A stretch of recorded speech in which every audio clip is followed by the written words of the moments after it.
Muito bem, estamos de volta com o UFSC Entrevista e hoje falando sobre o mutirão do Hospital Universitário da Universidade Federal de Santa Catarina.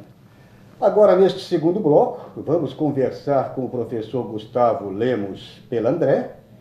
Ele é chefe do Serviço de Radiologia do Hospital Universitário, o HU da UFSC. Olá, professor, seja muito bem-vindo ao nosso programa. Boa tarde, obrigado. Bem, professor, dando sequência aqui essa proposta de mutirão do Hospital Universitário, vamos agora especificar mais, né, sobre o mutirão. Procedimentos oferecidos, temos esses procedimentos oferecidos aí. Você poderia explicar um pouco mais essas áreas que vocês vão exatamente atuar? Executar, né? Então, agora no dia 30 de novembro, né, nós vamos estar realizando no Hospital Universitário esse mutirão que vai envolver exames de imagem diagnósticos, né? Então, são basicamente dois grupos de exames de imagem que serão feitos. Um grupo seria as angiotomografias computadorizadas, né? E outro grupo seria das angiocoronariografias, né? São exames com características e grupos de trabalho um pouquinho diferentes, né? Que os dois vão estar sendo realizados nessa mesma data. E também esse pessoal, quer dizer, esse público que no caso que está, no caso, disponível para esse tipo de atividade, passa também por essa triagem, né? Isso, é feita uma triagem, então, né, através do sistema de regulação, e os pacientes são selecionados pela regulação e serão encaminhados nesse dia, né, para a realização desses dois exames. Os exames de tomografia computadorizada ou de angiotomografia são feitos no serviço de radiologia, do qual eu faço parte, né, como médico e professor. E os exames de coronariografia são realizados no setor logo ao lado, que é a hemodinâmica, por uma equipe multiprofissional de trabalho. Vocês têm número já desse público, né? Sim, são aproximadamente 24 pacientes que serão atendidos para a realização de angiotomografia e 10 a 12 pacientes para a realização da coronariografia, chamado cateterismo diagnóstico. Agora, essa atividade acontece o dia todo? Sim, sim. Que horas? A gente está programando, as equipes de trabalho vão estar chegando bem cedo, 7 horas já para preparação, e a gente quer estar começando os primeiros exames em torno de 7h30 até o final do dia para estar conseguindo realizar. Conta do recado, como diz. Quer dizer, além dos profissionais do HU, evidentemente, né, as pessoas envolvidas, vocês têm uma equipe ali que vão estar envolvidas neste evento. Tem alguma outra pessoa, algum outro especialista ali que vai dar apoio para vocês, além do HU? Na verdade, esses exames de imagem, né, são exames que podem ser considerados dentro dos exames médicos como exames de alta complexidade. Esse tipo de exame é feito por uma equipe multiprofissional. Se nós considerarmos as várias etapas desde a preparação, recepção do paciente, é feita uma entrevista, é feito um acesso venoso, é feita a execução propriamente dita no exame, depois pós-processamento, documentação, etc. Essa cadeia de eventos, né, ela envolve uma série de profissionais, né, que são coordenados por médicos especialistas nessas áreas do diagnóstico por imagem, né? No caso, os radiologistas que fazem as tomografias e os cardiologistas especializados em procedimentos para a realização dos cateterismos, né?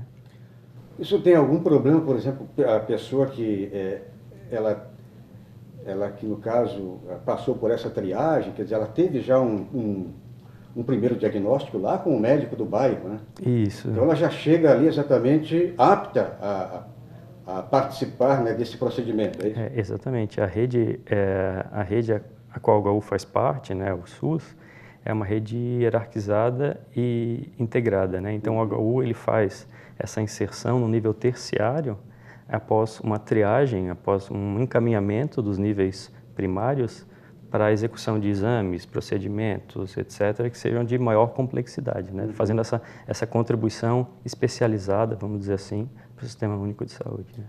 Agora, esse procedimento, ou esses procedimentos, tem eu diria assim, algum grupo de risco, algum perigo, colocar perigo mesmo, palavra perigo, né? Para o paciente, ou não?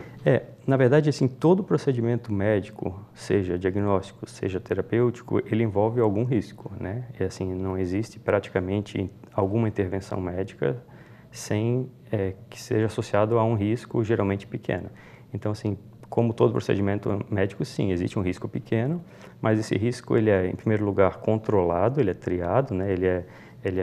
É feita uma preparação, uma entrevista com os pacientes e um eventual pequeno problema que pode acontecer, por exemplo, uma reação alérgica ao meio de contraste, mesmo que seja feita uma triagem adequada, tal, o HU e as equipes de trabalho com acompanhamento médico têm toda a capacidade de lidar com eventuais reações adversas, por exemplo.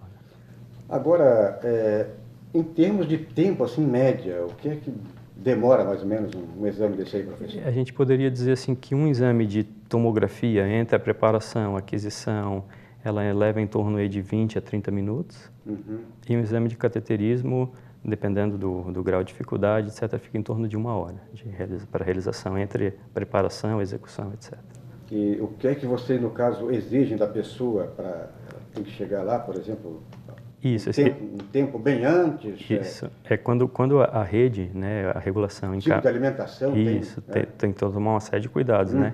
Quando a rede faz o encaminhamento dos pacientes para nós, tanto no mutirão como fora, na verdade, né? Recebe ali um checklist? Exatamente. É repassado uma série de cuidados e observações que a pessoa tem que tá tomando para que o exame seja feito com segurança e com qualidade. Por exemplo, o jejum, interação medicamentosa, né, cuidados que a pessoa tem que ter, se fez algum procedimento prévio, recente ou não. É todo um conjunto de informações que a pessoa recebe no momento do agendamento do exame, inclusive por ocasião do mutirão. Né? Exato.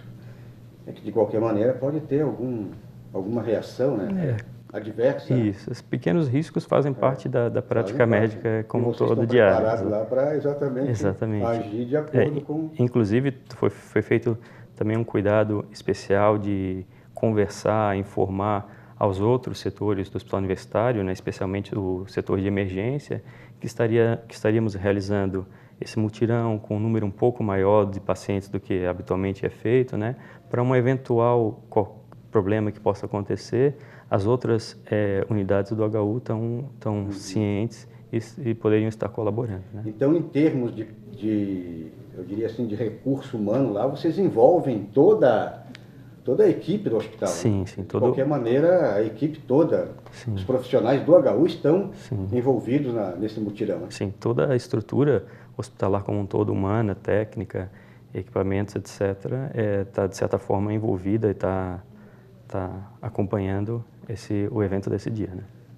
Agora, professor, esses dois procedimentos aqui, vamos colocar essas duas especialidades, né, cateterismo e angiotomografia, são, eu diria assim, se a pessoa for fazer esse exame pago, né, no caso, na saúde privada, deve ser assim, um exame bem caro, né? Só como curiosidade, assim, para o nosso... Isso, não é muito barato, não, né? Não, com certeza não, né? Isso eu acho que, na verdade, é um papel, uma função importante e, de certa forma, até gratificante do Hospital Universitário, da Universidade Federal de Santa Catarina, que é essa inserção social, né?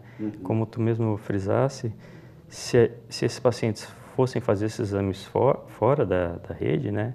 Isso envolve um custo alto, não só o custo, mas como, na verdade, toda uma equipe profissional especializada e multiprofissional especializada que está atuando, né, com insumos específicos, com aparelhos que são caros, muitos deles importados, né, e tudo isso contribuindo para o SUS, para a saúde e para a comunidade de maneira gratuita. Eu acho que isso é uma coisa importante, assim, essa contribuição social desse evento, né. Muito bem, professor. E para fechar, a divulgação desse evento, vocês já divulgaram antes, além aqui da TV, quer dizer, como é que as pessoas ficaram sabendo, né, desse mutirão, que, como a professora falou, que é o primeiro, né, grande mutirão no Brasil, né? É isso, esse é o primeiro mutirão nacional, né, que vai envolver todas as unidades hospitalares que estão envolvidas, federais que estão envolvidas com a EBSER, né, e posteriormente eu imagino que esse evento será repetido, talvez anualmente, mas essa é a primeira experiência que já está sendo, acho que, bem sucedida, porque se conseguiu envolver várias pessoas e contribuir com vários pacientes. E né? A tendência é exatamente melhorar, inclusive. Isso. Sempre tem o primeiro. Né? Eu acho que o próximo, certamente as pessoas já vão conhecer, né? E quem sabe até lá, num segundo momento, o HU vai estar mais estruturado em relação a hoje, que tem um certo déficit de profissional, tal, eu acho que futuramente vai estar podendo contribuir ainda mais, né, em termos de número de pessoas envolvidas e procedimentos sendo oferecidos, né? E agora, com a nova gestão da professora, exatamente a tendência é surgir novas ideias, inclusive. Sem né? dúvida. Esse eu acho também que eu acho um aspecto fundamental, que é, apesar das carências, apesar das dificuldades, né, principalmente aí nos últimos anos, com falta de profissionais, com falta de recursos, apesar disso tudo, um trabalho grande, um empenho grande de várias pessoas, desde a direção, etc., possibilitou a realização disso com um atendimento, como eu falei no início, em número superior ao que habitualmente o HU faz, né? Isso eu acho que é um esforço grande que deve ser valorizado também. Muito bem, falamos com o professor Gustavo Lemos Pelandré. Ele é chefe do Serviço de Radiologia do HU. Estamos falando sobre o mutirão do Hospital Universitário da Universidade Federal de Santa Catarina. Professor, muito obrigado pela sua presença. Também agradecemos por ter aceito o nosso convite e até uma próxima oportunidade. Obrigado pelo convite. Uma boa tarde. Muito bem, no próximo bloco vamos falar também mais ainda sobre o mutirão do HU. E vamos fazer aqui um rápido intervalo e voltamos logo em seguida com o UFSC Entrevista.